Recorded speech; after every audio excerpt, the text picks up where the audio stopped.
Biraz öncə, bax, hamınızın son vaxtlar tənqid elədiyi Zaur Nəboğlu ilə telefondan bir söhbət elədik.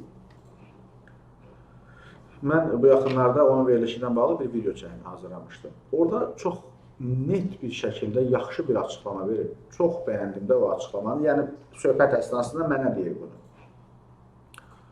Deyir ki, mən vaxt var idi ki, planka qoymuşdum, yəni bir hədd. Filan kəsim verilişimə çağıra bilmərəm də, məsələn, bu adamı. Həmin vaxt deyir, mən INS-də çalışırdım. Mirşahin Ağayevin dəstəyi ilə deyir, özümə bir otaqlı mənzil ala bilmişdim, çox çətinliklə. Necə dəstəyi ilə?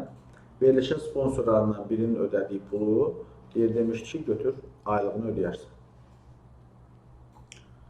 Və 1000 manat maaş alırdım. Bugün isə deyir, Bakının ən yaxşı yerində mənim çox böyük bir evim var.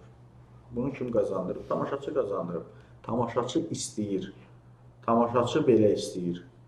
Burada mən bu günləri görürsünüz, sivil qaydada belə söhbət edirəm. 100 nəfər, 90 nəfər, 80 nəfər. Amma biz sabahları burada xoşa gəlməyən bir şeylərdən danışsaq, burada olacaq 2000 nəfər.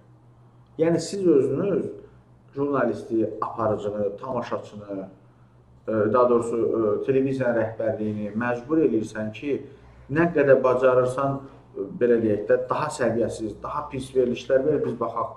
Biz baxaq, güya söyürük, güya xoşumuza gəlmir, güya bəyənmirik. Bir vaxtlar söydüyünüz müğənniləri bugün 5000-ə, 8000-ə toylara aparırsınız. Sən deyəcəksən, mənim pulum yoxdur, amma kreditə müğənnini çağırıb, məsələn, toyuna kreditə müğənnini çağıran adam var, 5000-lik müğənnini kreditlə çağırıb, yəni kredit götürüb müğənnini yola salıb.